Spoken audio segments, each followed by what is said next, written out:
Good morning students. हमने अपने last lecture में प्रोडक्ट मेथड, उसको कैलकुलेट कैसे करते हैं, उसके प्रिकॉशंस डिस्कस किए थे। आई होप कि आपको समझ आ गए होंगे।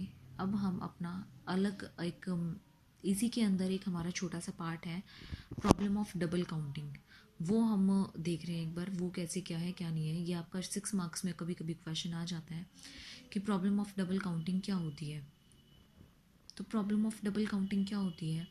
जब हम अपनी नेशनल इनकम का एस्टिमेट करते हैं तो उसमें ही हमारी कई बार जो हम काउंट करते हैं उसमें डबल काउंटिंग हो जाती है, उसमें डबल काउंटिंग की प्रॉब्लम एग्जिस्ट हो जाती है। इसका क्या मतलब है कि किसी वस्तु के मूल्य की गणना, अगर हम किसी वस्तु को अगर हम मूल्य जो है उसकी गणना हम बार बार करते हैं, एक से ज़्यादा बार कर देते हैं, तो वो हमारी क्या हो जाती है, दोहरी गणना हो जाती है।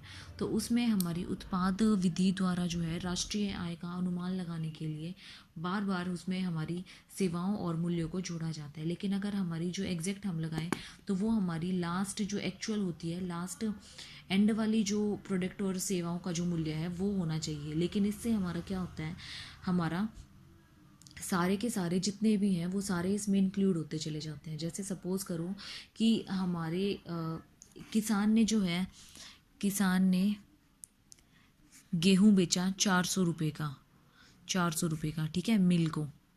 अब मिल ने उसको किस में चेंज किया, आटे में चेंज किया। मिल ने आटा बनाकर उसको कितने में बेचा, 600 में बेचा। किसको, बेकरी वाले को, ठीक है। अब बेकरी वाले ने उसका क्या बनाया, उसके ब्रेड बनाए, तो उसको क्या बेचा, 800 रुपये में बेचा उसको। किसको, रिटेलर या होलसेलर को, या होलसेलर को। रिटेलर और होलसेलर ने कंज्यूमर को कितने में बेचा, 900 रुपये में बेचा कंज्यूमर को। तो ये हमारी क्या बनती चली गई, चेन बनती चली गई। पहले 400 रुपये का उसने आटा खरीदा, गेहूं खरीदे, फिर 600 रुपये में उसने अपने आटे को बेचा, फिर 800 रुपये में उसने बेकरी वाले ने रिटेलर को बेचा, आटे को बेकरी वाले को बेचा, फिर बेकरी वाले ने रिटेलर को बेचा ब्रेड बना के। और अब ब्रेड बना के कंज्यूमर को उसने बेचा 900 रुपये का। तो कंज्यूमर कितना पे कर रहा है, 2700। अब ये जो आटे का जो प्राइस है हर बार उसमें इंक्लूड हो रहा है ना। उसके बाद जो हमारा आटे का जो प्राइस है उसके साथ साथ जो बेकरी वाले को बेचा है उसने, इन दोनों में इंक्लूड हो रहा है। फिर जो ब्रेड का प्राइस है वो इसमें भी इंक्लूड हो रहा है और इसमें भी इंक्लूड हो रहा है। फिर कंज्यूमर अपना जो प्राइस, कंज्यूमर से जो रिटेलर अपना एग्जिस्ट कर रहा है 100 रुपीज़ का मार्जिन, वो वही यहाँ से भी ले रहा है। तो इसका मतलब ये है कि इसमें जो है बार बार बार बार क्या होता जा रहा है, वो जो एक्चुअल हमारा प्राइस था, जो हमारा बेसिक प्राइस था, वो बार बार ऐड होता जा रहा है, जिसकी वजह से कंज्यूमर क्या होता जा रहा है, पिसता जा रहा है। कंज्यूमर को बहुत ज़्यादा प्राइस पे करना पड़ता है। तो जब बार बार ये प्रॉब्लम आती है तो हम इसको क्या बोलते हैं, डबल काउंटिंग बोलते हैं। क्या बोलते हैं, डबल काउंटिंग बोलते हैं, दोहरी गणना जिसको हम बोलते हैं, ठीक है। हम इसको अवॉइड कैसे कर सकते हैं, how to avoid double counting.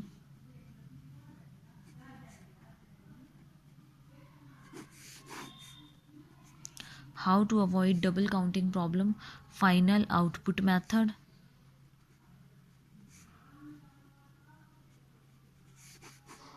Final output method, final output method में क्या होता है कि जो हमारा लास्ट वाला प्राइस है वही इसमें इंक्लूड किया जाता है, बाकी सारे के सारे प्राइजेस में से क्या कर दिए जाते हैं, डिडक्ट कर दिए जाते हैं।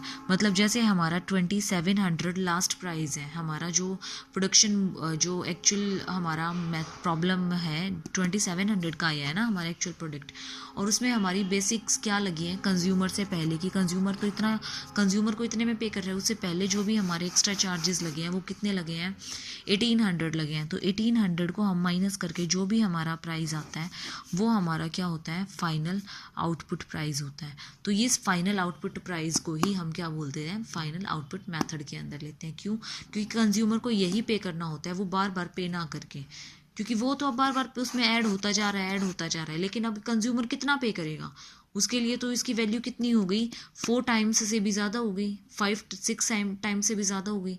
तो इसलिए हम क्या करते हैं, अपने इंटरमीडियरी कंजम्पशन एक्सपेंडिचर्स को इसमें से माइनस कर देते हैं। तो हमारा जो फाइनल प्राइस आता है वही हमारा क्या होता है, फाइनल आउटपुट मेथड का कंज्यूमर का वैल्यू होता है जो उसे पे करना होता है, ठीक है। ये तो था हमारा फाइनल आउटपुट मेथड। सेकंड आता है हमारा value added method. Second method आता है हमारा value added method. Value added method में क्या होता है कि इस विधि के अंदर हम क्या करते हैं कि उत्पादन की जितनी भी इसमें स्टेजेस होती हैं उसमें प्रत्येक फर्म के द्वारा कितना मूल्य जोड़ा जाता है उसको हम क्या करते जाते हैं, उसकी कॉस्ट को माइनस करते जाते हैं। जब हम उसकी कॉस्ट को माइनस कर देते हैं तो हमारे पास सबको जोड़ कर क्या आता है, लास्ट में हमारी जो वैल्यू एडिड को जोड़ के क्या आता है, हमारा ग्रोस प्रोडक्ट आता है। ठीक है, जोड़ कर क्या आता है, ग्रोस प्रोडक्ट आता है, ग्रोस प्रोडक्शन जो होता है हमारा, तो वो होता है हमारा वैल्यू एडिड। आई होप कि आपको समझ आ गया होगा। मैंने इसका एक क्वेश्चन करा दिया था पहले, जो इसकी 22 मिनट्स की वीडियो थी उसमें। अगर फिर भी आपको कोई प्रॉब्लम आती है, आज ये आपका पूरा प्रोडक्ट मैथ कंप्लीट हो गया है। अगर आपको फिर भी इसमें कोई प्रॉब्लम आती है तो मुझे बता देना, मैं फिर से एक बार इसको रिपीट कर दे दूँगी। ठीक है, आई होप कि वैसे तो आपको समझ आ ही गया होगा क्योंकि इतना टिपिकल नहीं है ये। ठीक है स्टूडेंट्स, थैंक यू। बाकी नेक्स्ट क्लास में डिस्कस करते हैं नेक्स्ट मेथड, इनकम मेथड।